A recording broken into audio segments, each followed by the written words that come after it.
Hello, my name is NAN JIA from the Marshall School of Business at the University of Southern California. In this video, I'll discuss the multitasking model and an empirical application in the context of firm innovation. So what is multitasking model? Many modern business organizations, they have the separation of ownership and control, which produce the following hazard, that the agents typically managers often pursue their private interests that are different of the interests of the owners.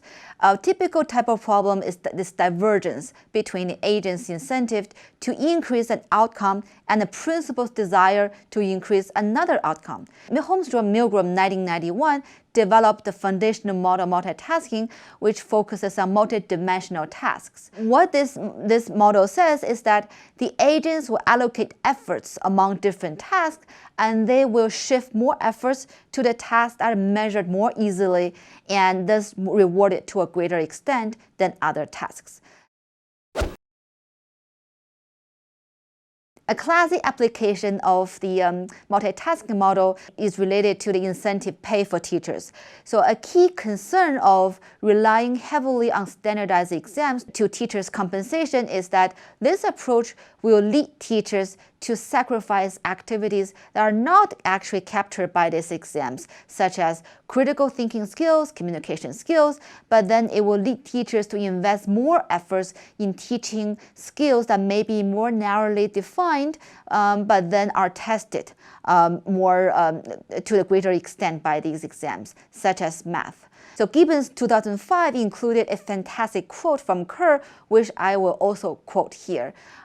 Kerr concluded that the two main causes of distorted incentives are fascination with the objective criterion, where individuals seek to establish simple, quantifiable standards against which to measure and reward performance, and overemphasis on highly visible behaviors when some parts of the task are highly visible while others are not. And therefore, it is no use to create strong incentives for the wrong type of actions.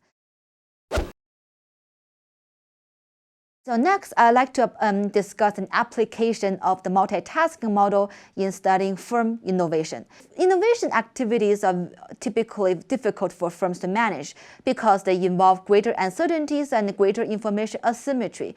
These conditions create a fertile ground for agency risks. So most of the existing studies about agency risk in firm innovation will focus on agents shirking, which is managers under-investing in innovation activities. These papers will focus on using tools, including corporate governance tools, to solve the under-investment problem. However, some management scholars, such as He and Wang 2009, argue that simply increasing the inputs into innovation activities does not necessarily lead to higher firm value. The efficiency of deploying invested resources is also a key issue. In a recent paper that I had with two co-authors, which is forthcoming, we draw on the multitasking model to examine how agency problems affects the deployment of investing resources in innovation. Our context is the state-led innovation program in China. In 2006, the Chinese government, the central government, initiated a major policy change to reward domestic firms for producing indigenous innovation. The state designed detailed and actionable plans to produce a certain number of domestic patents. The state's policy specified very limited actionable checks on the quality or the novelty of these patents. And by the way, this is not unique in China. In innovation in general, some metrics for assessing how well agents promoted from innovation are more objective and less noisy. The most common ones include counting patents. And by contrast, other measures tend to be more subjective and noisier, such as the measuring of quality and novelty of innovation. So coming back to this context, this public policy was applicable to all firms, but it has particularly strong implications innovations for state-owned enterprises in China were SOEs, because the state also acted as the principals for SOEs. To Chinese SOEs, the implementation of these policies means that their principals now establish evaluation metrics to measure how well they perform in promoting firm innovation. And this metrics predominantly relies on counting patents. So how did Chinese SOEs respond? The multitasking model will predict that agents of Chinese SOEs will increase the production of incremental patents, but then at the expense of producing novel patents.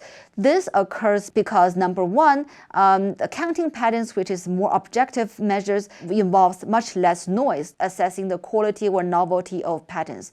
These agents are not, or the Chinese state did not specify metrics that reward directly for producing higher quality patents. On top of all that, the innovation activities, they compete for fungible firm resources such as managerial attention and budgets. For all these reasons, the agents will diminish their attention and resource that goes into producing novel patent innovation, but then divert these innovation to activities that will simply increase the count of any patents.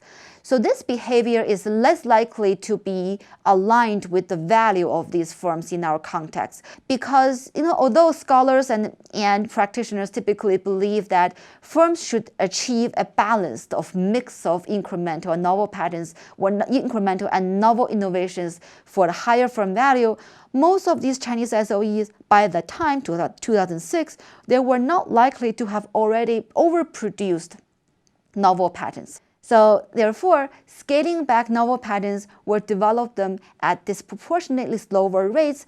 The incremental patents is less likely to be the optimal method of achieving the higher firm value. So in this paper, we argue that the agents of Chinese SOEs whose private interests are more aligned with firm value are less likely to exhibit such behavior predicted by multitasking model.